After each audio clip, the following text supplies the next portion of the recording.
ঔষধি গুণ সমৃদ্ধ ফুল রোজেলা, যেটি এখন বাণিজ্যিকভাবে চাষাবাদ হচ্ছে নাটোরে।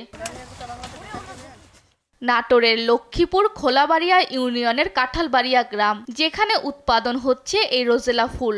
স্থানীয়ভাবে ফুলটিকে চুকাই বা চুকুর বা মেস্তা বা টক ফল বলা হয়, আর ইংরেজিতে রোজেলা, রোজেল ও সরেল নামে পরিচিত।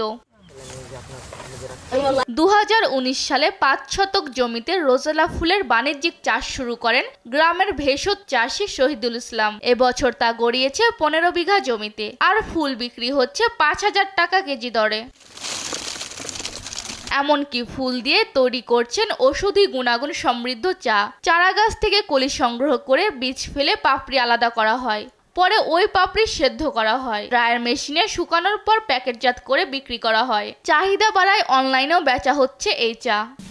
আমি বিগত 5-6 বছর আগে অল্প কিছু দিয়ে রোজেলা চাষ শুরু করি, আর আমি এটা উদ্বুদ্ধ হই পিকেএস থেকে।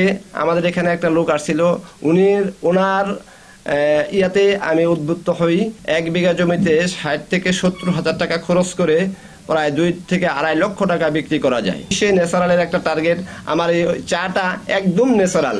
আমি কোনো রাসায়নিক সার বা কীটনাশক ব্যবহার করি না, এটা একবারে ন্যাচারাল। আমার চাষটাও জৈব তান্ত্রিক চাষবাস করি। উৎপাদন খরচ কম এবং লাভ বেশি হয়। এখানকার কৃষকরা ঝুঁকেছেন রোজেলা ফুল চাষে। আমি এবার রোজেলা চাষ করছি শহীদুল হক ভাইয়ের জমিতে দেখে, শহীদুল হক ভাইয়ের কাছ থেকে পরামর্শ নিয়ে আমি 1 বিঘা জমি এবার পরীক্ষামূলক চাষ করছি যে এটা লাভজনক কিরকম। শুনি খালি কবি লাভ, কিন্তু এবার করে বাস্তবে আমি প্রমাণ হইলাম। রোজেলা চাষ বেশি হয় কাঁঠালবাড়িয়া গ্রামের বেকার নারী পুরুষদের কর্মসংস্থান হয়েছে।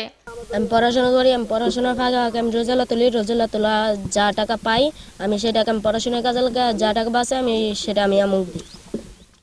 এই রোজেলা চাষ আসার পরে আমাদের কাজকর্ম ভালোই চলে, একদিনও বসে থাকা লাগে না।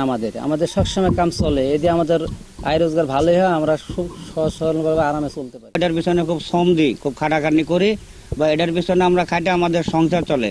আমরা মুরব্বী মানুষ, আমরা অন্য কাম করতে পারি না, এটাই করি, বা ছেলেরাও করে মেয়েরাও করে। এদিকে কৃষি বিভাগের পক্ষ থেকে মাঠ পর্যায়ে সার্বিক সহযোগিতার কথা জানায় জেলা কৃষি সম্প্রসারণ অধিদপ্তর। তো এটা থেকে অনেক কৃষক এটার সাথে সংযুক্ত হয়ে তারা লাভবান হচ্ছে। আমরা চাচ্ছি যারা উদ্যোক্তা আছে, যারা এই ধরনের কৃষক আছে, তাদের সেবা দিয়ে এটা আরও বাজারজাত করার জন্য। আরও খবর হচ্ছে যে এই রোজেলার যেটা পাতা আছে সেটা বিভিন্ন দেশে রপ্তানি হচ্ছে। আমরা চাচ্ছি এই রোজেলার আবাদ দিন দিন বৃদ্ধি পাক এবং কৃষকরা অর্থনৈতিকভাবে লাভবান হোক। বাজারজাতকরণে সরকারি সহায়তা পেলে বাণিজ্যিকভাবে রোজেলা চাষ আরও জনপ্রিয় হবে, এমনটাই প্রত্যাশা উদ্যোক্তাদের। নিউজ ডেস্ক, দেশ টিভি।